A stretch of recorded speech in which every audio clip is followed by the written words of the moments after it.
নমস্কাৰ মেজ মেলৰ মজিয়ালে আপোনাক জনাইছোঁ আন্তৰিক আদৰণি প্ৰিয় দৰ্শক ৰাজ্যৰ কেইটামান বিভাগ সময়ে সময়ে বিতৰ্কৰ আৱৰ্তলৈ আহি পৰে যেনে যোগান বিভাগ স্বাস্থ্য বিভাগ শিক্ষা বিভাগ ইত্যাদি এই ধৰণৰ বিভাগবিলাক বিতৰ্কৰ আৱৰ্তত অহাৰ প্ৰথম আৰু প্ৰধান কাৰণটো হ'ল যে ইয়াৰ লগত ৰাজহুৱা স্বাৰ্থ ভৱিষ্যতৰ স্বাৰ্থ জড়িত শেহতীয়াকৈ শিক্ষা বিভাগ পুনৰ বিতৰ্কৰ আৱৰ্তত সোমাই পৰিছে এখন বিশেষ জাননীক কেন্দ্ৰ কৰি কালি আৰু পৰহি আপোনালোক যিসকলে টেলিভিছনৰ পৰ্দাত চকু নিবদ্ধ ৰাখিছিল তেওঁলোকে সকলোৱে গম পাইছে যে উচ্চ শিক্ষাৰ ক্ষেত্ৰত চৰকাৰে জাৰি কৰা এখন জাননী জাৰি কৰা হ'ল আৰু প্ৰত্যাহাৰ কৰা হ'ল এই বিষয়ত বিতৰ্কৰ এতিয়াও অৱসান ঘটা নাই আমি আজি ষ্টুডিঅ'ৰ মজিয়ালৈ নিমন্ত্ৰণ কৰিছোঁ অসমৰ শিক্ষামন্ত্ৰী ডাক্তৰ ৰণোজ পেগু ডাঙৰীয়া নমস্কাৰ নমস্কাৰ আপোনাৰ ব্যস্ততাৰ মাজত সময় দিয়াৰ বাবে ধন্যবাদ মই ইতিমধ্যেই দৰ্শকসকলক যিখিনি পাতনি কৈছিলোঁ তাত আপুনি বুজিয়েই পাইছে যে PRC কেন্দ্ৰিক জাননীখনৰ বিষয়ে মই আপোনাক প্ৰশ্ন কৰিম ডাক্তৰ পেগু ডাঙৰীয়া ঘটনা হ'ল যে 4 জুলাই তাৰিখে শিক্ষা সঞ্চালকালয়ে এখন জাননী জাৰি কৰিলে যে উচ্চ শিক্ষা বিভাগৰ অধীনত থকা যিকোনো চাকৰি কলেজ শিক্ষক বিশ্ববিদ্যালয়ৰ শিক্ষক এই শিক্ষকৰ চাকৰি বা যিকোনো চাকৰিৰ ক্ষেত্ৰত নিৰ্বাচিত হ'বৰ বাবে চাকৰি প্ৰাপ্তিৰ বাবে পৰীক্ষাত বহিবৰ বাবে পাৰ্মানেণ্ট ৰেচিডেন্ট চাৰ্টিফিকেট অৰ্থাৎ স্থায়ী বাসিন্দাৰ কোনো প্ৰমাণপত্ৰ নালাগিব এই জাননীখনে বিতৰ্কৰ জোৱাৰ তুলিলে কিন্তু মই শিক্ষামন্ত্ৰী হিচাপে আপোনাৰ পৰা জানিবলৈ বিচাৰিম যে এই জাননীখনৰ উদ্দেশ্য কি আছিল আমাৰ উচ্চ শিক্ষা বিভাগৰ অধীনত বিশেষকৈ যিসকল এছিষ্টেণ্ট প্ৰফেচাৰ তেওঁলোকৰ নিযুক্তি হয় এই নিযুক্তি ইউনিভাৰ্চিটি গ্ৰাণ্ট কমিশ্যনে যি ধৰণৰ কোৱালিফিকেশ্যন ইলিজিবিলিটি ক্ৰাইটেৰিয়া বান্ধি দিছে তাৰ আধাৰত নিযুক্তি হয় আৰু ইয়াৰ কাৰণে এখন অফিচ মেমৰেণ্ডামত গোটেই প্ৰক্ৰিয়াটো সম্পৰ্কে উল্লেখ থাকে পূৰ্বে এনেকুৱা এখন যিখন OMৰ ভিত্তিত নিযুক্তি হৈছিল তাক লৈ হাইকোৰ্টত কেইটামান কেছ হৈছিল আৰু সেই কেছকেইটাৰ পৰিপ্ৰেক্ষিতত 2022 চনত OMখনৰ সংশোধনী ঘটোৱা হয় আৰু সংশোধনী ঘটাই তেতিয়াৰে পৰা আমাৰ সুন্দৰভাৱে নিযুক্তিসমূহ চলি আছে আৰু ইয়াতে যিখন মানে ইউনিভাৰ্চিটি মহাবিদ্যালয়ে শিক্ষক নিযুক্তি কৰে তেওঁলোকৰ গভৰ্নিং বডি আছে তেওঁলোকে এখন সিলেকশ্যন কমিটি গঠন কৰে তেওঁলোকে একাডেমিক্সৰ ওপৰত কেণ্ডিডেটৰ তেওঁলোকৰ মেট্ৰিকৰ পৰা আৰম্ভ কৰি PhD লৈকে তেওঁলোকৰ যিখিনি একাডেমিক পাৰফৰ্মেন্স থাকে তাৰ ওপৰত ভিত্তি কৰি তেওঁলোকে কেণ্ডিডেটসকলে নম্বৰ পায় ইণ্টাৰভিউৰ কাৰণে ইণ্টাৰভিউ বোৰ্ডৰ কাৰণে নম্বৰ ৰখা হৈছে 100ৰ ভিতৰত মাত্ৰ 3 নম্বৰ গতিকে বাকি 97 মাৰ্কসটো ভগাই দিয়া আছে তেওঁ মেট্ৰিকত কিমান পালে হায়াৰ সেকেন্ডাৰীত কিমান পালে ডিগ্ৰীত কিমান পালে মাষ্টাৰ্ছত কিমান পালে তেখেতৰ PhD আছে নেকি ৰিসাৰ্চ পেপাৰ আছে নেকি প্লাস তেখেতৰ এক্সট্ৰা কাৰিকুলাৰ এক্টিভিটিজ যে NCC স্পৰ্টছ এইবিলাকত তেওঁৰ যদি পাৰফৰ্মেন্স থাকে তাৰ কাৰণেও তেওঁৰ নম্বৰ আবণ্টন আছে এতিয়া ঘটনাটো হ'ল যে আমাৰ মাধ্যম বুলি যেতিয়া আমি কওঁ মাধ্যম বুলি ক'লে কেৱল লিখিত মাধ্যমটোৱেই সম্পূৰ্ণ নহয় তাৰ লগত কথিত বা মৌখিকভাৱে ছাত্ৰ ছাত্ৰীৰ লগত যেটো আমাৰ ট্ৰানজেকচন শিক্ষক শিক্ষয়িত্ৰীয়ে কৰিব লাগে তাৰ কাৰণে লোকেল ল্যাঙ্গুৱেজৰ জ্ঞানটো প্ৰয়োজন হয় সেই কাৰণে OMখনত স্পষ্টভাৱে উল্লেখ কৰা আছে যে candidates must have all candidates must have proficiency in local language সেই লোকেল ল্যাঙ্গুৱেজটো বৰাকত বেলেগ হ'ব পাৰে বা ব্ৰহ্মপুত্ৰ উপত্যকাত বেলেগ হেতু তাৰ যিখন ইন্টাৰভিউ বোৰ্ড তেওঁলোকে জাজমেন্ট কৰিব বা কুকৰাঝাৰৰ ক্ষেত্ৰত তেওঁলোকে বড়ো ভাষাৰ জ্ঞানটো তেওঁলোকে বিচাৰিব পাৰে কাৰণ ছাত্ৰ ছাত্ৰীৰ ভাষাটো যদি শিক্ষকে নাজানে তেতিয়াহলে ট্ৰানজেকচন কৰিব নোৱাৰে তো এটো মই ভাবো যে ই একেটা সময়তে এটা ৰিকুৱাৰমেন্টটো ফুল কৰিছে মানে যেতে শৈক্ষিক ট্ৰানজেকচনৰ কাৰণে আৰু একেটা সময়তে ই যে বাহিৰৰ ক্যান্ডিডেটে আহি পেলে যি লোকেল ভাষা নাজানে তেওঁলোকে যাতে চাকৰি পাব নোৱাৰে সেই কাৰণে নিযুক্তিৰ ক্ষেত্ৰত এখন ল্যাঙ্গুৱেজ ওয়াল বুলি ক'ব পাৰে ল্যাঙ্গুৱেজ ওয়াল এখনো নিৰ্ধাৰণ কৰিছে এতেকে স্থানীয় যিসকল ছাত্ৰ ছাত্ৰী আছে ৰাজ্যখনৰ তেওঁলোকৰ স্বাৰ্থ ইয়াৰ দ্বাৰাই সুৰক্ষিত হৈ আছে PRC বুলি ললে PRC টো যিকোনো ব্যক্তি যি অসমত আহি স্থায়ীভাৱে বসবাস কৰিছে তেওঁলোকে PRC সাৰ্টিফিকেটখন পাব পাৰে আৰু আমাৰ ইয়াত PRC চাৰ্টিফিকেটখন মূলতঃ দিয়া হয় চাৰ্টিফিকেটখনতে লিখা থাকে this certificate is issued for the purpose of academic purpose for admission into various educational institutions. নিযুক্তিৰ কাৰণে হেখন নাথাকে আৰু নিযুক্তিৰ ক্ষেত্ৰত ৰাইট টু ইকুৱেলিটি এক্টৰ অধীনত বহুত মানুহে হাইকোৰ্টত গুচি যায় যে আমি একেখন ভাৰতবৰ্ষৰ একেখন নাগৰিক গতিকে ইয়াত SC ST এই ধৰণৰ ৰিজাৰ্ভেশ্যন থাকে কিন্তু অঞ্চল ভিত্তিক ৰিজাৰ্ভেশ্যনৰ কোনো ব্যৱস্থা আমাক সংবিধানে প্ৰদান কৰা নাই সেই ডিবেটটোত নগৈও আমি আমাৰ একাডেমিক স্বাৰ্থত আমাৰ মানে এটা কোৱালিটি এডুকেশ্যন স্থানীয় ভাষাত ছাত্ৰ ছাত্ৰীৰ লগত ট্ৰানজেকশ্যনৰ সুবিধা হোৱাৰ কাৰণে আমি এই চৰ্তটো 2022 চনৰ OM-খনতে স্পষ্টভাৱে উল্লেখ কৰা আছে এতেকে আমাৰ উচ্চ শিক্ষা সঞ্চালকালয়ে যিখন চাৰ্টিফিকেট দিলে বহুতে কুৱেৰি কৰি আছিলে যে কোনোবা মহাবিদ্যালয়ে তেওঁলোকৰ অজ্ঞতাৰ কাৰণে হওক বা অন্য কিবা কাৰণতে হওক মহাবিদ্যালয়ে PRC-ক লৈ পেলাই এটা কনফিউজন তেওঁলোকে সৃষ্টি কৰিছিলে আৰু সেই কনফিউজনৰ পৰিপ্ৰেক্ষিততে তেওঁলোকে হয়তো উচ্চ শিক্ষা বিভাগে যিটো প্ৰয়োজন নাছিল সঞ্চালকালয়ে এই সাৰ্কুলাৰখন ইস্যু কৰিছিলে এটা ক্লাৰিফিকেশ্যন দিয়াৰ কাৰণে কিন্তু সেইটো সম্পূৰ্ণৰূপে অপ্ৰয়োজনীয় আছিল সেইকাৰণে এখন প্ৰত্যাহাৰ কৰা হৈছে আপুনি কৈছে যে উচ্চ শিক্ষা সঞ্চালকালয়ে যিখন জাননী জাৰি কৰিছে তেওঁলোকে জাৰি কৰিছে আৰু এইখনৰ প্ৰয়োজন কোনো নাছিল এইটো আপুনি মোক কেনেকৈ এইটো বিশ্বাস কৰিবলৈ বাধ্য কৰিব পাৰে যে আপোনাৰ অজ্ঞাতে আপোনাৰ সচিবৰ অজ্ঞাতে কোনো ফাইল নোহোৱাকৈ কোনো ফাইল আপোনাৰ ওচৰলৈ নহাকৈ কোনো সচিবৰ ওচৰলৈ ফাইল নহাকৈ এনেকুৱা এটা স্পৰ্শকাতৰ বিষয়ত সঞ্চালক পৰ্যায়ত উপসঞ্চালক পৰ্যায়ত জাননী জাৰি কৰিবলৈ সাহস কৰিব পাৰে ঘটনাটো কি না এইটো মোৰ ডিপাৰ্টমেণ্টৰ আভ্যন্তৰীণ বিষয় এই বিষয়ে মই ৰাজহুৱাভাৱে কোনো মন্তব্য নকৰোঁ আৰু ইয়াক লৈ পেলাই আন্তঃ ডিপাৰ্টমেণ্টৰ ভিতৰতে ইয়াৰ এটা এনকুৱাৰী হ'ব গতিকে এই বিষয়ে মই ৰাজহুৱাভাৱে একো মন্তব্য নকৰোঁ শিক্ষামন্ত্ৰী ডাঙৰীয়া মই আকৌ কৈছোঁ আপুনি আমাৰ দৰ্শকসকলৰ ওচৰত সেই স্বচ্ছতা প্ৰদৰ্শন কৰিব লাগিব কাইলৈ যদি মই ৰাইট টু ইনফৰমেশ্যন এক্টৰ অধীনত এই জাননীখনৰ সবিচাৰ যদি মই বিচাৰ কৰোঁ তেনেহ'লে আপুনি উত্তৰ দিবলৈ বাধ্য হয়নে নহয় ৰাইট টু ইনফৰমেশ্যনৰ ওচৰৰ অধীনত আপুনি যদি কোনোবাই যদি বিচাৰে ইয়াৰ তথ্য তো যিটো আইনখনে যিখিনি তথ্য দিবলৈ আমাক কৰে বাধিত কৰে সেইখিনি তথ্য আপুনি পাব আপুনি কৈছে যে এইটো আপোনাৰ বিভাগৰ সম্পূৰ্ণ আভ্যন্তৰীণ বিষয় যদিও ইয়াৰ লগত ৰাজহুৱা স্বাৰ্থ জড়িত 4 তাৰিখৰ পৰা 10 তাৰিখ পৰ্যন্ত জাননীখন বাহাল থাকিল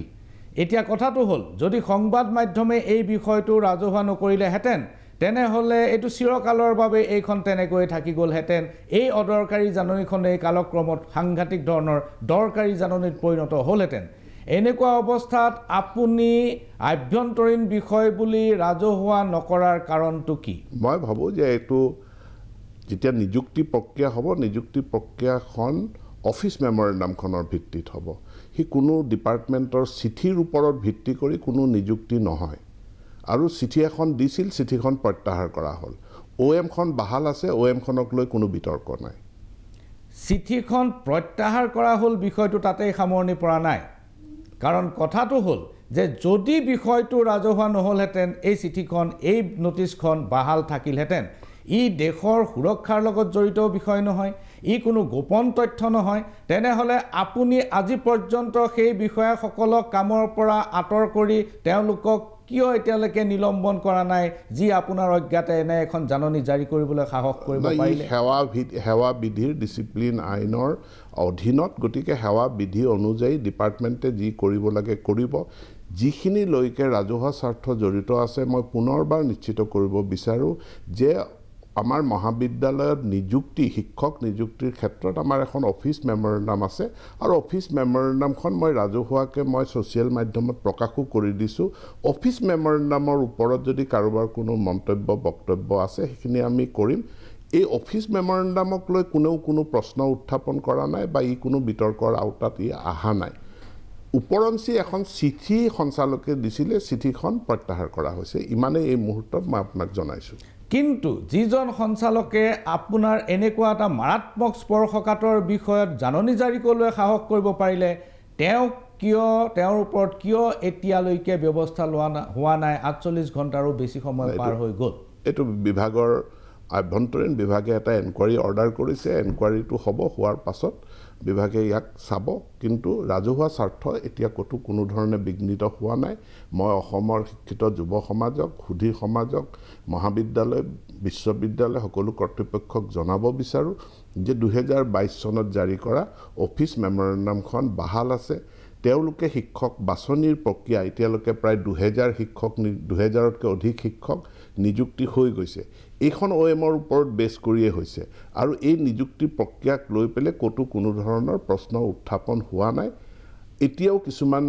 মহাবিদ্যালয়ে তেওঁলোকৰ গভৰ্নিং বডিয়ে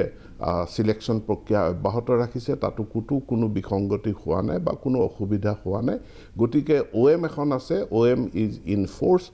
যি নিযুক্তি তেওঁলোকে বাছনি কৰিব সেই বাছনি OM-ৰ ভিত্তিত কৰিব আপুনি এনেকুৱা এখন চৰকাৰৰ মন্ত্ৰী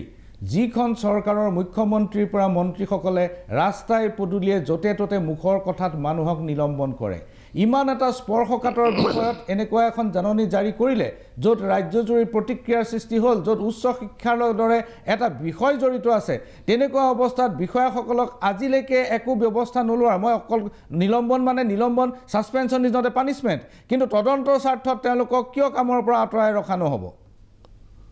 চক মই ইতিমধ্যে কৈছোঁ এখন জাননী জাৰি হৈছিল জাননীখন প্ৰত্যাহাৰ কৰা হৈছে বিভাগে কেনেকৈ জাননীখন জাৰি হ'ল এইটোৰ এটা তদন্ত বিভাগে কৰিবলৈ নিৰ্দেশ দিছে প্লিজ ধৈৰ্য সহকাৰে সেই তদন্তৰ প্ৰতিবেদন তালৈ অপেক্ষা কৰক আৰু মই কৈছোঁ যে OM-খন বাহাল আছে OM-খনৰ ভিত্তিতহে নিযুক্তি হ'ব OM-খনৰ ভিত্তিতহে বাছনি হ'ব আৰু বাছনিৰ পাছত সঞ্চালকালয়ৰ পৰা আমাৰ চৰকাৰৰ তৰফৰ পৰা নিযুক্তি হ'ব মই ধৈৰ্য ধৰাত আপত্তি নাই কিন্তু ইতিমধ্যে যিটো কৰ্মকাণ্ড দেখা গৈছে শিক্ষামন্ত্ৰী ডাঙৰীয়া ৰাজ্যৰ যিমানবোৰ বিশ্ববিদ্যালয় আছে তাৰ কালি মুখ্যমন্ত্ৰীৰ যিখন সভা হৈছিল য'ত সেই 650 টকাৰ ইস্যুটো ওলাইছিল য'ত অধ্যক্ষসকলক সেই পইচা ঘূৰাই দিবলৈ নিৰ্দেশ দিয়া হৈছিল এই সভাখনৰ সন্মুখৰ শাৰীত বহি থকা যিসকল লোক উপাচাৰ্যসকল এই উপাচাৰ্যসকলৰ 50% অসমৰ বাহিৰৰ অসমৰ বিশ্ববিদ্যালয়ত উপাচাৰ্য হ'বৰ বাবে অসমত মানুহৰ অভাৱ আছে নেকি শিক্ষামন্ত্ৰী ডাঙৰীয়া চক বিশ্ববিদ্যালয় ইয়াতে বিশ্ব শব্দটো আছে আমি হায়াৰ এডুকেশ্যনৰ এটা পৰ্যায়ত গৈ পেলাই আমি নিশ্চিতভাৱে আমি বিশ্বমুখী হওঁ আমি বিশ্বমুখী শিক্ষাৰ কথা কওঁ আৰু সেইকাৰণে ইউনিভাৰ্চেল এডুকেশ্যনৰ কথা কওঁ সেইকাৰণে ইয়াৰ নাম বিশ্ববিদ্যালয়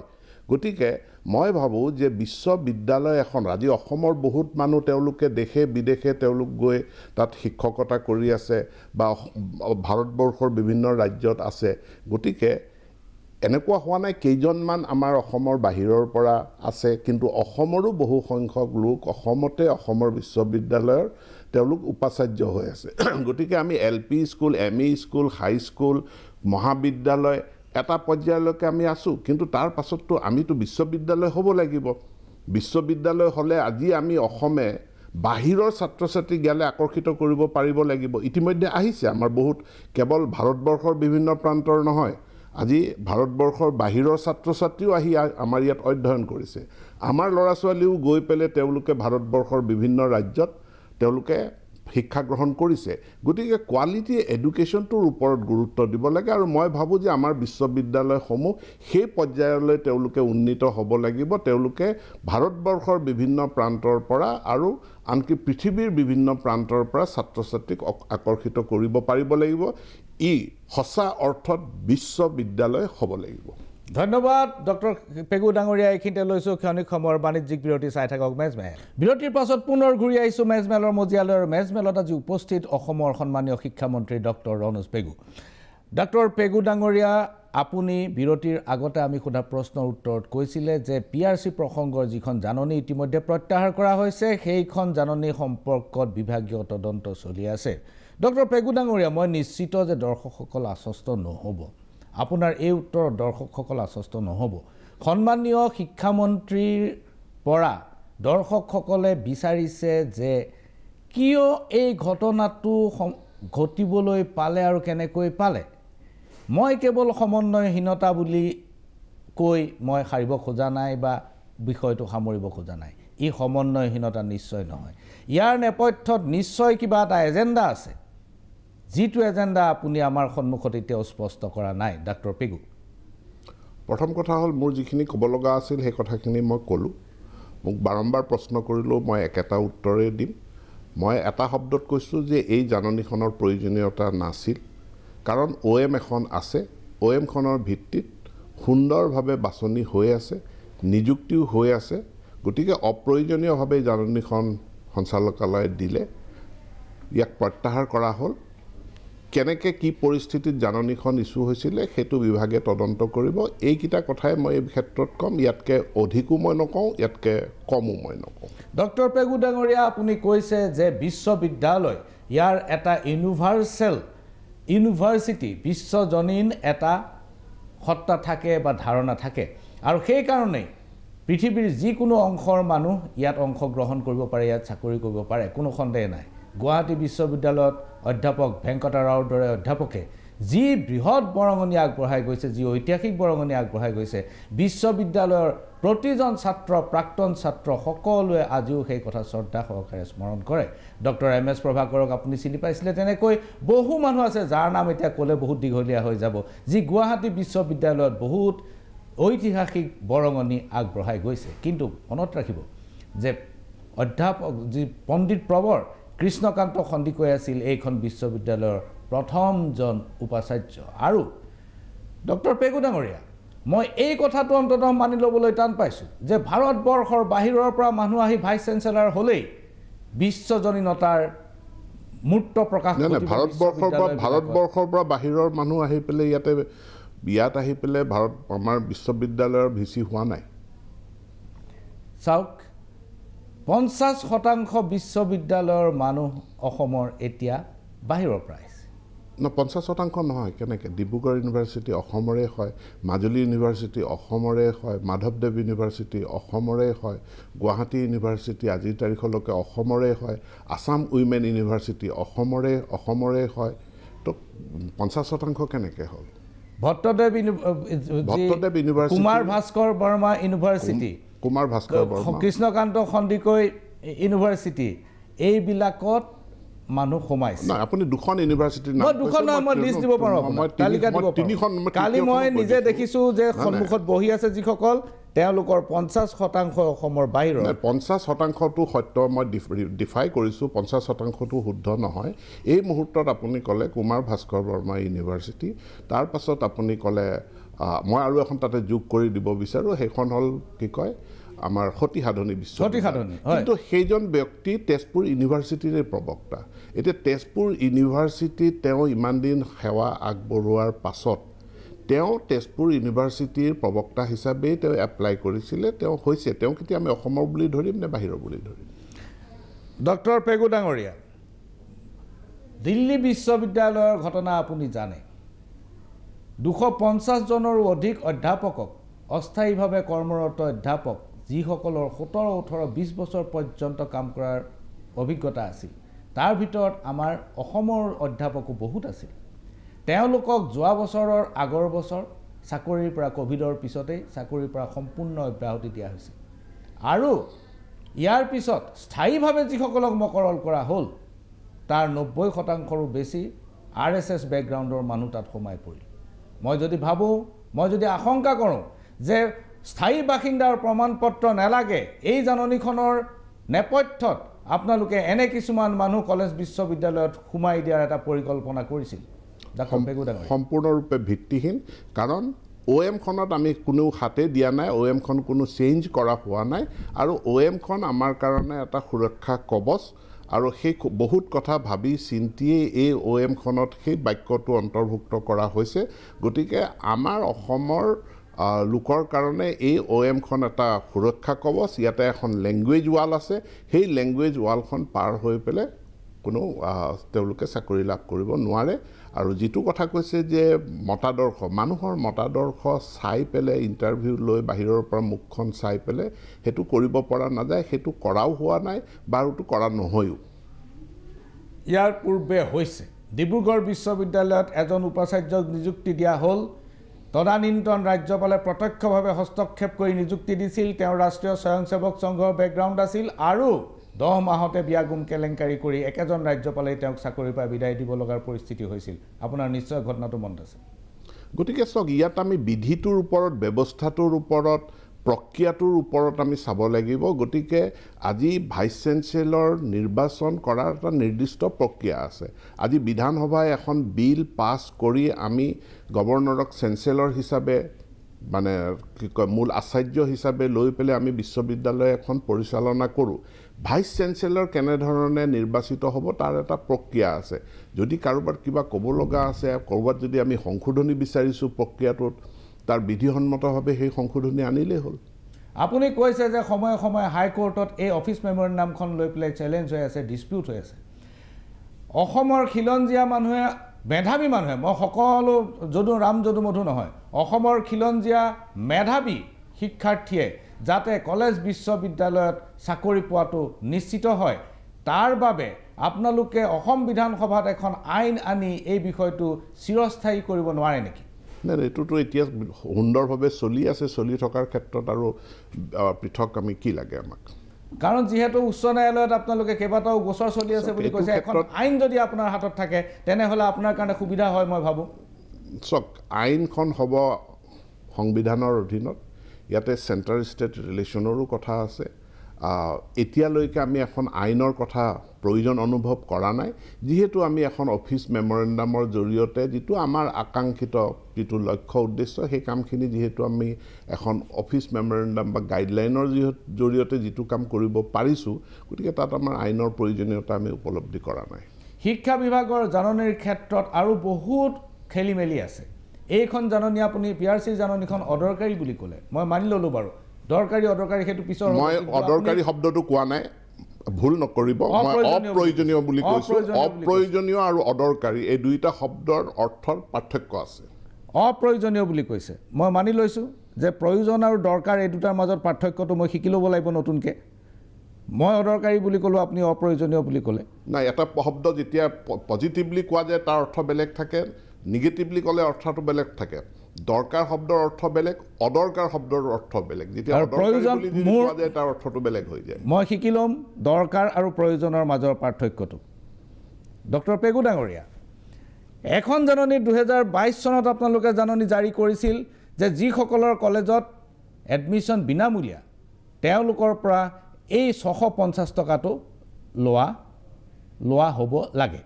কাৰণ তেওঁলোকৰ এডমিশ্যন বিনামূলীয়া হ'ব আৰু কলেজত যি মেগাজিন ফি সৰস্বতী পূজাৰ ফি ষ্টুডেণ্টছ ৱেলফেয়াৰ ফি এইবিলাকৰ কাৰণে 650 টকা তেওঁলোকৰ পৰা লোৱা হ'ব লাগে সেইখন জাননী আজি পৰ্যন্ত আপোনালোকে বাতিল কৰা নাই আৰু কালি হঠাৎ মুখ্যমন্ত্ৰী ডাঙৰীয়াই কৈছে যে অধ্যক্ষসকলটো টেক্স কালেক্টৰ নহয় তেওঁলোকে কিয় পইচা লৈ আছে হয় এটা হোৱাটছআপ মেছেজ যোগে বাছনি পৰীক্ষা এডমিশ্যন হৈ থকাৰ দুদিন পিছত এটা হোৱাটছআপ মেছেজ যোগে নিৰ্দেশ দিয়া হৈছে যে বিনামূলীয়া যিসকলৰ এডমিশ্যন হ'ব তেওঁলোকৰ প্ৰায় 650 টকাটো ল'ব নালাগে কিন্তু যিখন এক্সিষ্টিং জাননী সেইখন আজি পৰ্যন্ত বাতিল হোৱা নাই আৰু কলেজ শিক্ষকবিলাকে বহুতে ইতিমধ্যে পইচাটো লৈ পেলালে তাত শিক্ষকসকলক কলেজৰ অধ্যক্ষসকলক আপোনালোকে কিয় দোষাৰোপ কৰে আমিতো দোষাৰোপ কৰা নাই কৈছে টেক্স কালেক্টৰ নহয় ঘূৰাই দিয়ক আপোনালোকে সেইটো কি কৈছে মাননীয় মুখ্যমন্ত্ৰীয়ে তেখেতৰ সেইটো ভাষণ হয় কিন্তু আজি আমি তেখেতে কিন্তু কি কৈছে যে আপোনালোকে ঘূৰি গৈ যি 600 টকা লৈছে 650 টকা লৈছে এইটো ঘূৰাই দিব আৰু এতিয়া মহাবিদ্যালয়ৰ অধ্যক্ষসকলে জনাইছে যে বৰ্তমান কলেজ বন্ধ আছে গৰমৰ বন্ধ যেতিয়া গৰমৰ বন্ধ খুলিব আমি পইচাখিনি ঘূৰাই দিম তো ঘূৰাই দিব কথাটো ইমানতে শেষ বস্তুবিলাক একোটা বস্তু ইভলভিং যেনে আমাৰ ৰেচন কাৰ্ডত এটা সময়ত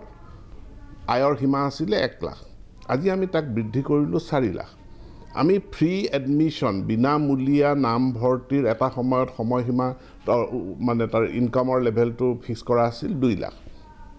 এইবাৰ কোৱা হৈছে যে নহয় ছাত্ৰ ছাত্ৰীসকল অসুবিধাত পৰিছে তেওঁলোকে চাৰ্কুল অফিচত যাব লগা হৈছে গাঁওবুঢ়াৰ ওচৰত যাব লগা হৈছে মৌজাদাৰৰ ওচৰত যাব লগা হৈছে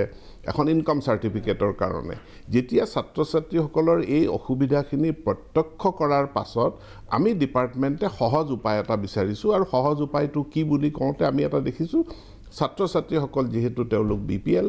তেওঁলোকৰ হাতত ৰেচন কাৰ্ড আছে পৰিয়ালৰ ৰেচন কাৰ্ড আছে তেনেহ'লে ইনকাম চাৰ্টিফিকেটৰ বিকল্প হিচাপে আমি ৰেচন কাৰ্ডখন দিলেই হ'ব বুলি কৈছোঁ এতিয়া ৰেচন কাৰ্ডৰ এইবাৰৰ ঊৰ্ধ্ব সীমা আয়ৰ 4 লাখ টকা অটোমেটিক্যালি যোৱা বছৰ যিটো 2 লাখ টকালৈকে আমি ফ্ৰী এডমিশ্যন দিছিলোঁ সেই থ্ৰেশহোল্ডটো সেই সীমাটো এতিয়া অতিক্ৰম কৰি এইবাৰৰ পৰা আমিতো 4 লাখ টকা কৰিলোঁ আৰু তেনেকৈ নামভৰ্তি প্ৰক্ৰিয়া সম্পূৰ্ণ হৈছে ইয়াতো অসুবিধা হোৱা নাই আমি ছাত্ৰ ছাত্ৰী যেতিয়া অসুবিধা হয় আমি অসুবিধাটো দূৰ কৰাৰ কাৰণে চেষ্টা কৰোঁ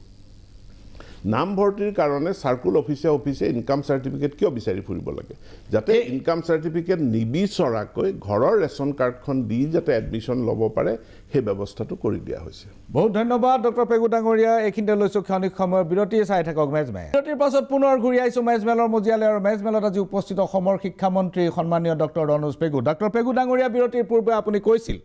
যে 2 লাখলৈকে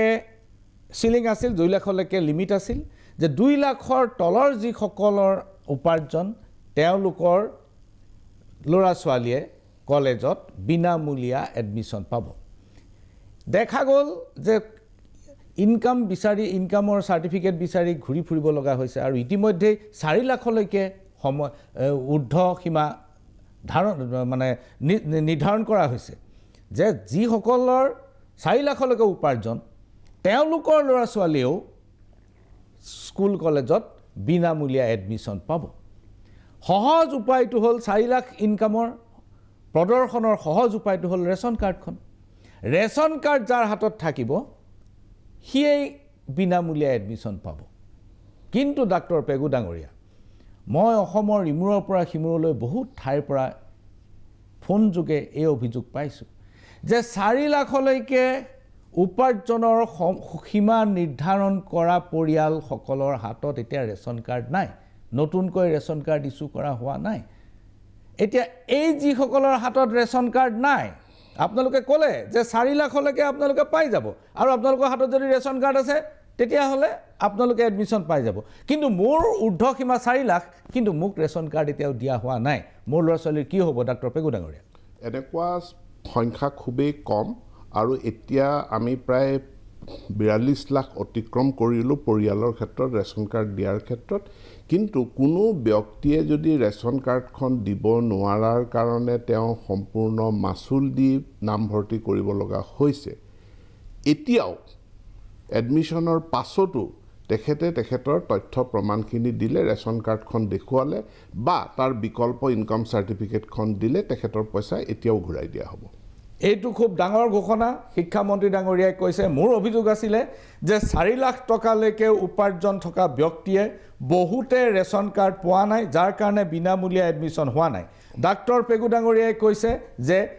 এনেকুৱা মানুহৰ সংখ্যা যথেষ্ট কম এতিয়াও যদি কোনোবাই এডমিশ্যন পইচা দি লৈ ল'লে আৰু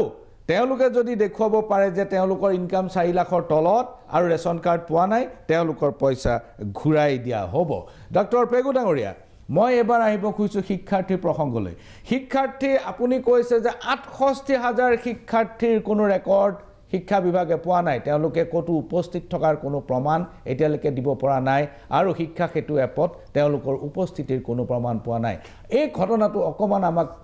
এক্সপ্লেইন কৰিব নেকি অলপমান বহলাই ব্যাখ্যা কৰিব নেকি পূৰ্বে শিক্ষাৰ্থীসকলৰ নাম ৰেজিষ্টাৰত অন্তৰ্ভুক্তি কৰে বিদ্যালয় কৰ্তৃপক্ষই এতিয়া বিদ্যালয় কৰ্তৃপক্ষই তেওঁলোকৰ যি ৰেজিষ্টাৰত আছে যিসকল ছাত্ৰ ছাত্ৰী তাত নামভৰ্তি কৰিছে তেওঁলোকৰ তথ্যখিনি শিক্ষা হেতুত আপলোড কৰিব লাগে আৰু শিক্ষা হেতুত আপলোড কৰাৰ লগে লগে তেওঁলোকৰ এখন ফটো সংগ্ৰহ কৰিব লাগে হেতু যি টেবলেট প্ৰত্যেক স্কুলত দিয়া আছে টেবলেটৰ পৰা তেওঁলোকে ফটোটো ল'ব পাৰে এতিয়া একাংশ ছাত্ৰ ছাত্ৰী যিসকলে ফটো উঠিলে কিন্তু তাৰ পিছদিনাখনৰ পৰা তেওঁলোকৰ এটেণ্ডেন্স এদিনো অহা নাই এতিয়া এই ছাত্ৰ ছাত্ৰীসকল কিয় বিদ্যালয়লৈ নাহে এদিনো অহা নাই আমি যিসকল মানে এটেণ্ডেন্স যাৰ কম ইৰেগুলাৰ সেইখিনিলৈ আমি যোৱাই নাই আমি যিখিনি ছাত্ৰ ছাত্ৰীৰ এদিনো এটেণ্ডেন্স নাই সেই ছাত্ৰ ছাত্ৰীখিনি সম্পৰ্কে এটা অনুসন্ধান কৰিছোঁ আৰু এই অনুসন্ধানৰ পাছত ইয়াৰ যদি এটা সমিধান বিদ্যালয় কৰ্তৃপক্ষক আমি 10 আগষ্টৰ ভিতৰত দিবলৈ কৈছোঁ কাৰণ যেতিয়া আমি এটেণ্ডেন্সৰ পাৰ্চেণ্টেজ কাউণ্ট কৰোঁ তেতিয়া বিদ্যালয়ৰ পৰা দিয়া এই সমূহ ছাত্ৰ ছাত্ৰীৰ সংখ্যাটো লৈ পেলাই আমি পাৰ্চেণ্টেজটো কেলকুলেট কৰোঁ এতিয়া যদি বিদ্যালয়ত 68,000 ষ্টুডেণ্ট আছে যি কোনোদিন স্কুল নাহে তেনেহ'লে তেওঁলোকৰ সংখ্যাটো লৈ আমি পাৰ্চেণ্টেজ উলিয়ালে আমাৰ পাৰ্চেণ্টেজটো এটেণ্ডেঞ্চ পাৰ্চেণ্টেজ কমেই ওলাব এতেকে সত্য কি সঠিক তথ্যটো কি সেইটো জানিবৰ কাৰণে আমি এটা অনুসন্ধান কৰিছোঁ 68,000 যিমান ষ্টুডেণ্ট বিদ্যালয়ত এনৰোল হৈছে প্ৰত্যেকজন ষ্টুডেণ্টৰ ফটো এনৰোলমেণ্ট হ'বই লাগিব এবাৰ ফটো উঠাবই লাগিব মানি ল'লোঁ এতিয়া কথাটো হ'লে আমাৰ গোটেই সঠিক তথ্যটো আহিব এতিয়া আপোনাৰ এনে প্ৰথম দৃষ্টিত কেনেকুৱা ধৰণৰ লাগিছে যে একেখন স্কুলৰে বহুত ছাত্ৰ ছাত্ৰী নে একোখন স্কুলৰ 10জন 15জন এনেকুৱা হৈ আছে ঘটনাটো ক'ৰবাত একেখন স্কুলৰে বহুখিনি ছাত্ৰ ছাত্ৰী হ'ব পাৰে এনেকুৱা এই ঘটনাটো এনেকুৱা নহয় যে বহু ছাত্ৰ ছাত্ৰী হয়তো নাম ভৰ্তি কৰিলে কিন্তু পিছত তেওঁ বেলেগ এখন স্কুললৈ গুচি গ'ল সেইখন স্কুলত তেওঁ এডমিশ্যন ল'লে বা প্ৰাইভেট স্কুললৈ গ'ল তো এইখন স্কুলৰ এনৰোলমেণ্টটো কেঞ্চেল নকৰিলে গতিকে এতিয়া আমি শিক্ষা হেতুত ফাইন টিউনিং কিছুমান কৰি আছোঁ এই ফাইন টিউনিঙত যিসকল প্ৰকৃতাৰ্থত বিদ্যালয়খনৰ ছাত্ৰ ছাত্ৰী নহয় সেই প্ৰফাইলখিনি আমি ডিএক্টিভেট কৰিব লাগিব নহ'লে আমি এইটো এটা ফাইন টিউনিং এক্সাৰচাইজ খুব একো উদ্বেগজনক কথা নহয় ইয়াৰ এটা ফাইন টিউনিং আগষ্ট মাহৰ ভিতৰত মই ইয়াৰ সমিধান দি দিব পাৰিম exact number of enrolment exact number of AI enrolment অৰ্থাৎ তেওঁলোকৰ ফটো উঠোৱাৰ এনৰোলমেণ্ট আৰু তাৰ পাছত মোৰ সঠিক এটেণ্ডেঞ্চ পাৰ্চেণ্টেজ আমি পাবলৈ সক্ষম হ'ম আধাৰ কাৰ্ড এটা অতি কাৰ্যকৰী ব্যৱস্থা ভাৰতবৰ্ষত যিটো ব্যৱস্থা আছে সেইমতে ল'ৰা ছোৱালী জন্ম হ'লে আধাৰ কাৰ্ড কৰি পেলাব পাৰি গতিকে আপুনি আধাৰ কাৰ্ডক এটা ভিত্তি হিচাপে নলয় কিয় এই ছাত্ৰ ছাত্ৰীসকলৰ পাৰ্মানেণ্ট আইডেণ্টিফিকেশ্যন নাম্বাৰ হিচাপে নহয় এতিয়া ইউডাইছত আমাৰ দুটা ছিষ্টেম আছে ভাৰত চৰকাৰৰ তৰফৰ পৰা যিটো ইউডাইচ ছিষ্টেম আছে ইউডাইচটো বছৰত এবাৰ তাত আপডেট কৰা হয় আৰু আপডেট কৰাৰ পাছত তাক লক কৰি দিয়া হয় এটা বছৰৰ কাৰণে থাকে চ' ইউডাইচটো এটা ষ্টেটিক ডাটা এটা বছৰৰ কাৰণে ষ্টেটিক ডাটা কিন্তু শিক্ষা হেতুৰ ডাটাটো ডেইলি আপডেট হ'ব পাৰে এইটো এটা ডাইনামিক ডাটা আধাৰৰ ক্ষেত্ৰতো আজি আমি সকলোৱে জানো এনআৰচিৰ কাৰণে আমি 100% সেচুৰেশ্যন আমি লাভ কৰিবলৈ সক্ষম হোৱা নাই আৰু এই ক্ষেত্ৰত আমি এটা বহু সংখ্যকৰ তেওঁলোকৰ মানে আধাৰটো ব্লক কৰি থোৱা আছে এনআৰচিৰ কাৰণে মই ভাবোঁ যে এইটো খুব সোনকালে মীমাংসা হৈ যাব আৰু আমি 100% সেচুৰেশ্যন ইন আধাৰ ৰেজিষ্ট্ৰেশ্যন যেতিয়া আমি এচিভ কৰিম তেতিয়া এইটোৰ সমাধান হৈ যাব পুনৰ ঘূৰি আহিব খুজিছোঁ এটা বিষয়লৈ সেইটো এডমিশ্যনৰ বিষয় এডমিশ্যনৰ ফিজ কলেজৰ এডমিশ্যনৰ ফিজ যোৱা বছৰলৈকে আছিলে 4,000 প্লাছ কিবা এটা আৰু এইবাৰ হ'ল 7,000 প্লাছ হয় মই মানি লৈছোঁ যে শিক্ষাৰ খৰচ বাঢ়িছে ইত্যাদি বাঢ়িছে যোৱা বছৰলৈকে 4,000 সামথিং আছিলে আৰু এইবাৰ 7,000 সামথিং আছিলে এতিয়া অভিভাৱকসকলে ভাবিবলৈ বাধ্য হৈছে যে একাংশৰ বাবে আপুনি এডমিশ্যনটো বিনামূলীয়া কৰি দিলে বিনামূলীয়া কৰি দি যিটো খৰচ হ'ল সেই খৰচটো বাকী অভিভাৱকসকলৰ ওপৰত আপুনি জাপি দিলে এই এডমিশ্যন ফিজটো বঢ়াই পেলাই দৰ্শক এই এডমিশ্যন ফিজটো মূলতঃ মহাবিদ্যালয়বিলাকে নিৰ্ধাৰণ কৰে এডমিশ্যন ফিজ অসম চৰকাৰে একপক্ষীয়ভাৱে নিৰ্ধাৰণ কৰি নিদিয়ে মহাবিদ্যালয়ৰ যিসকল অধ্যক্ষ তেওঁলোকক লৈয়ে আমি এখন কমিটি কৰি দিছিলোঁ আৰু তেওঁলোকে আলোচনা কৰি যি ছাজেষ্ট কৰিছে আমি কৈছোঁ যে ঠিকে আছে আপোনালোকে এইমতে আগবাঢ়ক কাৰণ তেওঁলোকে যেতিয়া নিৰিখটো বঢ়াব চৰকাৰখনৰ কাৰণেও নিৰিখটো বাঢ়ি যাব কাৰণ আমি যিটো ৰিএম্বাৰ্ছ কৰোঁ দ্বিতীয় কথা এটা আমি ক'ব বিচাৰোঁ যে ফিজৰ পইচা অসম চৰকাৰে নাপায় অসম চৰকাৰে নলয় ফিজৰ পইচা অসম চৰকাৰে নাপায় অসম চৰকাৰে নলয় ফিজৰ পইচা মহাবিদ্যালয়খনৰ পৰিচালনাৰ কাৰণে তেওঁলোকে ব্যয় কৰে গতিকে আজি যিসকল মানে ছাত্ৰ ছাত্ৰীৰ পৰা ফিজ তেওঁলোকে লৈছে যিসকল 4 লাখ টকাৰ ঊৰ্ধ্বসীমাৰ ওপৰত সেই পইচাখিনি অসম চৰকাৰলৈ নাহে সেই পইচাখিনি মহাবিদ্যালয়ত থাকিব সেই পইচাখিনিৰ খৰচ মহাবিদ্যালয়ে কৰিব মহাবিদ্যালয়খনৰ যিটো পৰিচালনা কৰাৰ ক্ষেত্ৰত যিটো খৰচ হয় সেই খৰচ মানে ব্যয় বহন কৰাৰ কাৰণে ইয়াৰ লগত যদি আপুনি প্ৰাইভেট বিদ্যালয় মহাবিদ্যালয়ৰ চাই যে প্ৰাইভেট মহাবিদ্যালয়বিলাকত আজি যিটো 7,000 টকাত যিটো আমাৰ প্ৰাদেশিকৃত মহাবিদ্যালয়ৰ এডমিশ্যন হৈছে সেম কোৰ্সৰ কাৰণে প্ৰাইভেট কলেজত যদি যায় 25,000 35,000 টকা তেওঁলোকে এডমিশ্যন ফিজ দিব লাগে গতিকে প্ৰাইভেট খণ্ডত ব্যক্তিগত খণ্ডত উচ্চ শিক্ষা বহুত খৰচী কিন্তু তথাপিতো তাত বহু সংখ্যক ছাত্ৰ ছাত্ৰী যায় তেওঁলোক সক্ষম কাৰণে তেওঁলোকৰ পৰিয়ালৰ সেইখিনি ব্যয় ক্ষমতা আছে কাৰণে তেওঁলোকে প্ৰাইভেট মহাবিদ্যালয়ত যায় কিন্তু ব্যক্তিগত খণ্ডৰ মহাবিদ্যালয়ত এটো অতি কম প্ৰাইভেট বিদ্যালয়ৰ তুলনাত যদি প্ৰাইভেট মহাবিদ্যালয়ত ৩৫,০০০ প্ৰাদেশিকৃত মহাবিদ্যালয়ত এটো ৭,০০০ বহুত ধন্যবাদ ডক্টৰ পেগু ডাঙৰীয়া এইখিনিতে লৈছোঁ ক্ষণিক সময়ৰ বাণিজ্যিক বিৰতি চাই থাকক মেজমেল ঘূৰি আহিছোঁ মেজমেলৰ মজিয়ালৈ আৰু বিৰতিৰ পূৰ্বে আমি আলোচনা কৰিছিলোঁ কলেজৰ যি এডমিশ্যন ফি যি কলেজত নামভৰ্তিৰ যি মাচুল এই মাচুল বৃদ্ধি কৰা হ'ল প্ৰায় দুগুণ আৰু অভিভাৱকসকলৰ বহুতে অভিযোগ কৰিছে যে একাংশক বিনামূলীয়া কৰি পেলাই একাংশৰ ওপৰত ফিজৰ বোজাটো জাপি দিয়া হৈছে শিক্ষামন্ত্ৰী ডাঙৰীয়াই কৈছে যে এই ফিজৰ এটকাও চৰকাৰলৈ নাহে সকলো মহাবিদ্যালয়লৈ ঘূৰি যায় চৰকাৰে একপক্ষীয়ভাৱে ফিজ ঘোষণা নকৰে বৰঞ্চ অধ্যক্ষসকলক লৈ গঠিত কমিটি এখনৰ লগত আলোচনা কৰিহে এই কথাটো কৰা হয় কিন্তু শিক্ষামন্ত্ৰী ডাঙৰীয়া মানুহৰ মনত এটা ধাৰণা হৈ গৈছে যে কলেজৰ এডমিশ্যন ফিজটো কলেজৰ অধ্যক্ষসকলে নিজে নিজে বেলেগ বেলেগ মহাবিদ্যালয় বেলেগ বেলেগ কৰে এইটো কেতিয়াও নহয় চৰকাৰী এটা গাইডলাইন থাকে চৰকাৰী এখন জাননী থাকে যিখন জাননীৰ দ্বাৰা এই কামটো কৰা হয় আপুনি কি কয় নহয় এটো যদি আমি এৰি দিওঁ তেতিয়াহ'লে প্ৰত্যেক আগতে আছিলে প্ৰত্যেক বেলেগ বেলেগ মহাবিদ্যালয়ৰ বেলেগ বেলেগ এডমিশ্যন ফিজ গতিকে বিদ্যালয় শিক্ষাৰ ক্ষেত্ৰত যেনেকে আমি এটা ফি ৰেগুলেটৰী কমিটি কৰিলোঁ ঠিক তেনেধৰণে এইখন চৰকাৰৰ দিনতে এখন ফি ৰেগুলেটৰী কমিটি চ' আমি এটা ৰেগুলেট কৰিছোঁ কিন্তু ফিটো তেওঁলোকে ল'ব বিচাৰিছে তেওঁলোকে লয় কিন্তু ই যাতে ইউনিফৰ্ম হয় ই যাতে সমানুপাতিক হয় তাৰ কাৰণেহে চৰকাৰৰ তাত জড়িত হৈ পৰে এইটো এটা বেয়া কথা নহয় যে ছাত্ৰ ছাত্ৰীসকলক কলেজৰ ফিজটো কলেজৰ এডমিশ্যন ফিজটো বিনামূলীয়া কৰি দিয়া হৈছে এইটো এটা মই ৱেলকাম কৰোঁ এইটো স্বাগতম জনাওঁ কিন্তু যোৱা কেইবছৰমান এই অনুশীলনটো চলি আছে এই অনুশীলনটো চলি থকাৰ ফলত ৰাজ্যৰ শৈক্ষিক বাতাবৰণত ইয়াৰ প্ৰভাৱ কিমান আৰু ইয়াৰ পৰা কি লাভ হৈছে বুলি আপুনি ভাবে চাওক আমাৰ যি গ্ৰছ এনৰলমেণ্ট ৰেচিঅ' উচ্চ শিক্ষাৰ ক্ষেত্ৰত 18 বছৰ বয়সৰ পৰা 23 বছৰ বয়সলৈ আমাৰ যিমান জনসংখ্যা আছে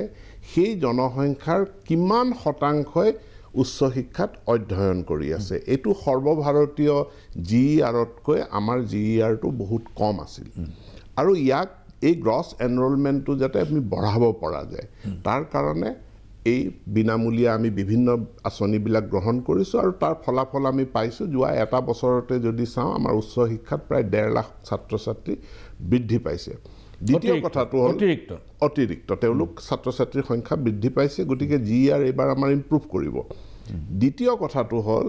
যে এইটো যোনেই এডমিশ্যন ল'ব তেৱেই মানে পইচা পাব এনেধৰণৰ নহয় আমি ফাৰ্ষ্ট ছেমিষ্টাৰত এডমিশ্যনৰ সময়ত ফি ৱেইভাৰ যেনেকৈ দিছোঁ থাৰ্ড ছেমিষ্টাৰতো আমি দিছোঁ কিন্তু ইট ইজ এটেণ্ডেঞ্চ লিংক ছাত্ৰ ছাত্ৰীসকল নিয়মিতভাৱে মহাবিদ্যালয়ত তেওঁলোক উপস্থিত থাকিব লাগিব মহাবিদ্যালয়ে ছাত্ৰ ছাত্ৰীসকলৰ এটেণ্ডেঞ্চ ৰেকৰ্ড কৰিব লাগিব যিসকল ছাত্ৰ ছাত্ৰীৰ ৰেগুলাৰ এটেণ্ডেঞ্চ নাথাকে সেই ছাত্ৰ ছাত্ৰীসকলে থাৰ্ড ছেমিষ্টাৰৰ এডমিশ্যনৰ সময়ত তেওঁলোকে বিনামূলীয়া স্কিমৰ সুফল তেওঁলোকে বাহিৰলৈ গুচি যাব তেওঁলোক অৰ্থাৎ আমি এইটো এনচিউৰ কৰিব বিচাৰিছোঁ যে মহাবিদ্যালয়ত যাতে নিয়মিতভাৱে শ্ৰেণী হয় আৰু ছাত্ৰ ছাত্ৰীসকলে নিয়মিতভাৱে তেওঁলোকে যাতে কোঠাত উপস্থিত থাকে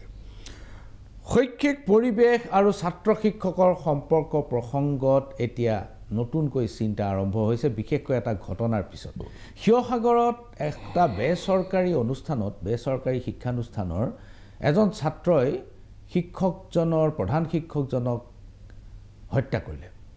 এই ঘটনাটোক আপুনি কি ধৰণে লৈছে না ঘটনাটো উদ্বেগজনক ঘটনা আৰু এইটোৰ লগত গোটেই দেশখনত বৰ্তমান সময়ত দেখা দিয়া কিছুমান সামাজিক সমস্যা এটা হ'ল যে আমাৰ চৰকাৰখনে ড্ৰাগছৰ বিৰুদ্ধে এটা অভিযান চলাই আছে কিমান 100 কোটি টকাৰ ড্ৰাগছ জব্দ কৰা হৈছে সেইটো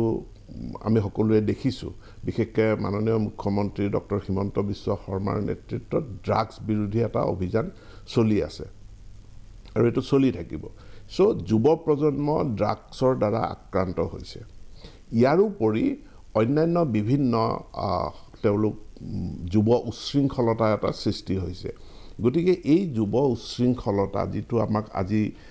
গ্লোবেলাইজেশ্যন আৰু প্ৰযুক্তিয়ে যিটো এটা পৰিৱৰ্তিত সমাজ ব্যৱস্থা আনি দিছে এই পৰিৱৰ্তিত সমাজ ব্যৱস্থাত আমি মানৱীয় প্ৰমূল্যসমূহক আমাৰ নীতিসমূহক কেনেধৰণে মৰেল ভেলুজ এইবিলাকক আমি কেনেকৈ অক্ষুণ্ণ ৰাখিব পাৰিম তাৰ কাৰণে মই ভাবোঁ যে গোটেই সমাজখনে চিন্তা চৰ্চা কৰা উচিত মানসিক ব্যাধি আগৰ তুলনাত বহুত ধৰণে বৃদ্ধি পোৱা বুলি মোৰে যিসকল বন্ধু আছে যিসকলে মনোবিজ্ঞানত যিসকলে চিকিৎসালয়ত কাম কৰে তেওঁলোকৰ পৰাই গম পাওঁ যে মানসিক ব্যাধি বেমাৰ সমাজখনত বৃদ্ধি পাইছে because of modernity because of globalisation because of new technology because of মানে যিটো এটা টাফ কম্পিটিশ্যন লাইফৰ কাৰণে এই কম্পিটিশ্যনৰ কাৰণে এই সকলোবিলাক দিশ সামৰি কথাখিনি চিন্তা কৰিব লাগিব তাৰ লগতে প্ৰাইভেট বিদ্যালয়সমূহ বা আমাৰ চৰকাৰী বিদ্যালয়সমূহত সুৰক্ষা ব্যৱস্থাটো আমি এনচিউৰ কৰিব লাগিব আমি কিছুদিন পূৰ্বে এখন বিদ্যালয় বিধি স্কুল ৰুল বুক আমি প্ৰৱৰ্তন কৰিছোঁ ৰুল বুকখনত এইটো লিখা আছে যে 9টা বজাত গেটখন লক কৰিব লাগে স্কুল ছুটি হোৱাৰ পাছত গেটখন বন্ধ হ'ব এতিয়া এই পৰ্যায়লৈকে যাব লাগিব যে তেওঁলোকে বিদ্যালয়লৈ কোনো ধৰণৰ মাৰণাস্ত্ৰ বা কোনো ধৰণৰ আনকি লাঠি আদিও তেওঁলোকে আনিব নোৱাৰিব বিদ্যালয় সেইবিলাক অস্ত্ৰ শস্ত্ৰলৈ বিদ্যালয়ত প্ৰৱেশ কৰিব নোৱাৰিব তো এটা সিকিউৰিটি ব্যৱস্থাও বিদ্যালয়সমূহত গঢ়ি তুলিব লাগিব ডক্টৰ পেগু ডাঙৰীয়া আপুনি পৰ্যালোচনা কৰিছে যে নতুন প্ৰযুক্তি ড্ৰাগছ গ্লোবেলাইজেশ্যন সাংঘাতিক ধৰণৰ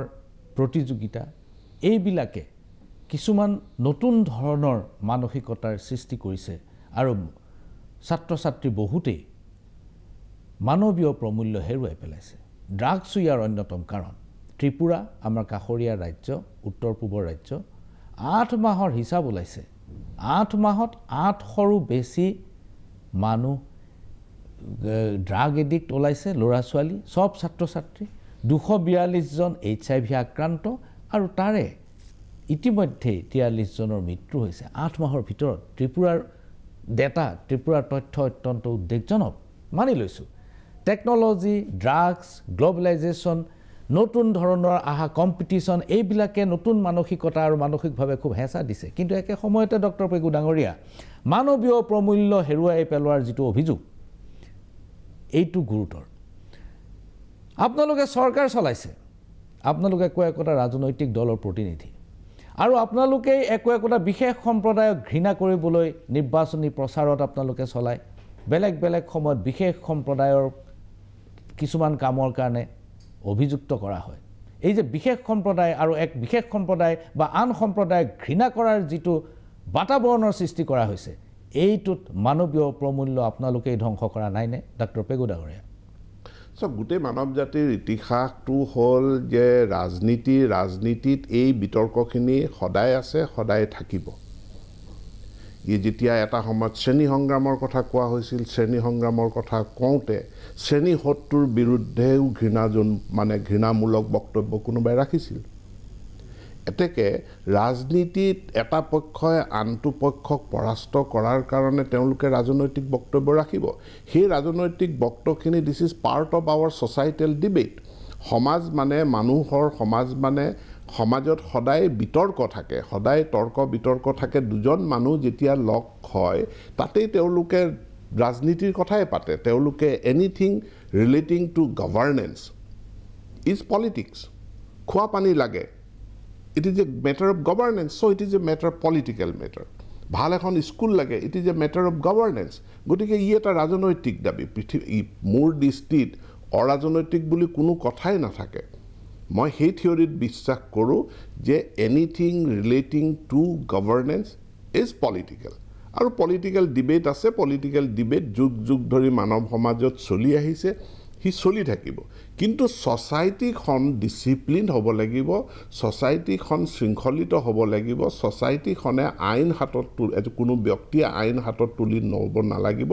সেইটো এনফ'ৰ্চ কৰাৰ কাৰণে আইন আছে বিধি আছে ব্যৱস্থা আছে আৰু তাৰ কাৰণে গোটেই ছ'চাইটিখনে কনচেনচাছ তেওঁলোকে এগ্ৰী হ'ব লাগিব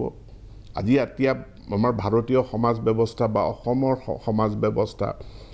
ইভলভিং এখন সমাজ ব্যৱস্থা ইয়াত যদি আমি চাবলৈ যাওঁ আজিও বহুত এৰিয়া আছে য'ত গভৰ্নেন্সৰ পাৰ্চেণ্টেজটো পৰিমাণটো যথেষ্ট সম্পূৰ্ণৰূপে গভৰ্ণড নহয় তাত কেনেধৰণৰ ঘটনা ঘটি আছে যে মানুহে মানুহৰ মাটি কাঢ়ি লৈছে মানুহে ঘৰ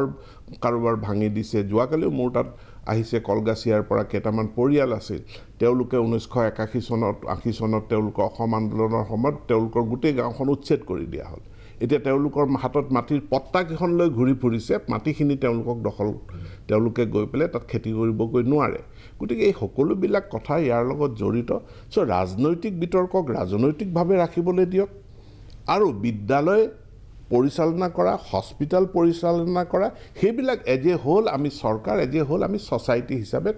তাৰ মেনেজমেণ্ট আমি কৰিবলৈ আগবঢ়াটো উচিত ড্ৰাগছ বেপাৰীক প্ৰটেকশ্যন দিয়াৰ কাৰণে ৰাজনৈতিক বিতৰ্ক আনিব নালাগে ড্ৰাগছৰ বিৰুদ্ধে আমি সকলোৱে ঐক্যবদ্ধ হোৱা উচিত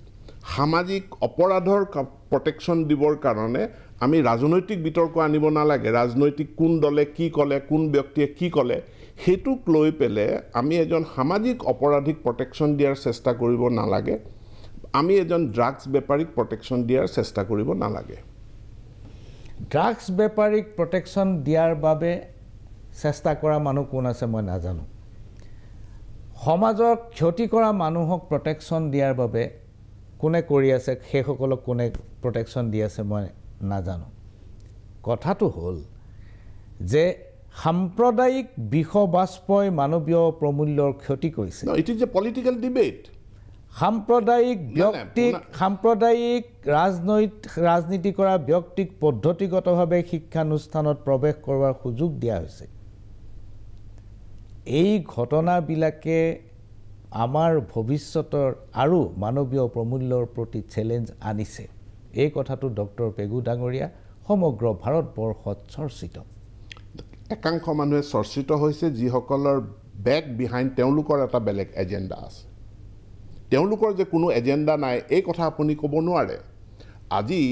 ৰাজনীতিত বেলেগ বেলেগ মানুহৰ বেলেগ বেলেগ এজেণ্ডা থাকে বেলেগ বেলেগ লবিৰ বেলেগ বেলেগ এজেণ্ডা থাকে আজি যিসকলে এই অপপ্ৰচাৰখিনি কৰি আছে আপুনি কোৱা যে এটা বিশেষ চক্ৰ এখন বিশেষ মানুহক স্কুললৈ আনিব বিচৰা হৈছে what is your agenda behind it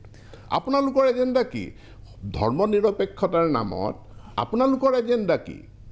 ধৰ্ম নিৰপেক্ষতাৰ নামত আপোনালোকৰ এজেণ্ডা আছে যে এটা বিশেষ সম্প্ৰদায়ৰ মানুহক আমি মাটি বাৰীবিলাক এৰি দিব লাগে তেওঁলোকৰ জনসংখ্যা বৃদ্ধি হ'বলৈ এৰি দিব লাগে যাতে অসমৰ শাসনভাৰ তেওঁলোকৰ হাতলৈ যায় এই এজেণ্ডাটোৰ পৰা আপুনি মুক্ত নহয় যিসকলে এই অভিযোগটো আনে যে RSSক বেছি প্ৰাধান্য দিয়া হৈছে বিশেষ কিছুমান সম্প্ৰদায়ৰ বিৰুদ্ধে মানে উচতনিমূলক কথা আমাৰ চৰকাৰখনৰ আমি কৈ আছোঁ সেই কথাখিনিৰ দ্বাৰা আপুনি আন একাংশ মানুহক প্ৰটেকশ্যন দিব বিচাৰে so' you have a agenda this is a political debate এই পলিটিকেল ডিবেটটো আপোনাৰ এটা এজেণ্ডা লৈ পেলাই আপুনি পলিটিকেল ডিবেট কৰে চ' পলিটিকেল ডিবেটক মই পলিটিকেল জেগাতে থাকিবলৈ দিব কৈছোঁ ৰাজনৈতিক বিতৰ্ক ৰাজনীতিত থাকক স্কুল ভাল কৰিব লাগে তাত সকলো ইউনাইটেড হওক হস্পিটেল ভাল হ'ব লাগে তাত সকলো ইউনাইটেড হওক সমাজখন শৃংখলিত হ'ব লাগে তাত সকলো ঐক্যবদ্ধ হওক সামাজিক অপৰাধসমূহ বন্ধ হ'ব লাগে হত্যা চুৰি ডকাইতি ধৰ্ষণ বহুবিবাহ বাল্য বিবাহ ইত্যাদি বন্ধ হ'ব লাগে তাত একত্ৰিত হওক একাংশ মানুহক অসমৰ মাটি বাৰীবোৰ এৰি দিব লাগে একাংশ মানুহক ড্ৰাগছ বেপাৰীক ৰক্ষণাবেক্ষণ দিব নালাগে একাংশ মানুহক ৰাজনৈতিক ক্ষমতা এৰি দিব লাগে এইবোৰ কোনোবাৰ এজেণ্ডা আৰু আপোনাৰ এজেণ্ডা বেলেগ এতিয়া কথা হ'ল মই যেতিয়া মানৱীয় প্ৰমূল্যৰ কথা ক'ম যেতিয়া বিশেষ সম্প্ৰদায়ক লক্ষ্য কৰি নোলোৱাৰ কথা ক'ম আৰু আপুনি ডাৰউইনৰ থিয়ৰিটো শিক্ষা ব্যৱস্থাৰ পৰা সম্পূৰ্ণ নিশ্চিহ্ন কৰি দিয়াৰ কথা কয় এইবিলাকৰ লগত ডাৰউইনৰ থিয়ৰিটোৰ কি সম্পৰ্ক আছে পেগু ডাঙৰীয়া নাই তেনেকুৱা কোনো ডাৰউইনৰ থিয়ৰি নাইকিয়া কৰি দিয়া নাই আমি এটা ট্ৰেন্সফৰ্মেশ্যনৰ মাজত আছোঁ NCERT আমি এটা NEP 2020 প্ৰৱৰ্তন কৰাৰ পাছত national curriculum for school education নতুনকৈ হৈছে এইবোৰতো আপুনি কথা কৈ থাকিব কিন্তু ডাৰউইনৰ থিয়ৰিটো বাহিৰ হৈ গ'ল কথা সিমানেই আপুনি মোক কৈ আছে আপোনাৰ এজেণ্ডা আছে কিন্তু আপোনাৰ এজেণ্ডাটো এতিয়াও স্পষ্ট হৈ গৈছে যে আপুনি ডাৰউইনৰ থিয়ৰিটো কাৰ স্বাৰ্থত কিয় পৃথিৱীৰ সকলোতে চলি থকাৰ সময়ত আপুনি কিয় বাহিৰ কৰিব খুজিছে আপুনি এনচিইআৰটিৰ কথা ক'ব আপুনি অমুক ট্ৰান্সফৰ্মেশ্যনৰ কথা ক'ব কিন্তু সত্যটো হ'ল যে ডাৰউইন এতিয়া পাঠ্যক্ৰমৰ পৰা বাহিৰ ডাৰউইন পাঠ্যক্ৰমৰ পৰা বাহিৰ নহয় ডাৰউইন মানৱীয় জ্ঞান প্ৰমূল্যৰ পৰা ডাৰউইন বাহিৰ নহয় সেইবিলাক আপোনালোকে কৰা কিছুমান অপপ্ৰচাৰ ধন্যবাদ ডক্টৰ পেগু ডাঙৰীয়া ভৱিষ্যতে আকৌ লগ পাম কিন্তু আপোনাৰ পৰা উত্তৰ নাপালোঁ কিয়নো উচ্চ শিক্ষাৰ সঞ্চালকালয়ৰ সেই প্ৰয়োজন নটিছখন ওলাল আৰু কিয়নো প্ৰত্যাহাৰ হ'ল এই কথাটো এই ব্যৱস্থা কেনেকৈ লোৱা হ'ব কেতিয়াকৈ লোৱা হ'ব সকলোৱে লক্ষ্য ৰাখিব বহুত ধন্যবাদ ডক্টৰ পেগু ডাঙৰীয়া যথেষ্টখিনি সময় দিয়াৰ বাবে নমস্কাৰ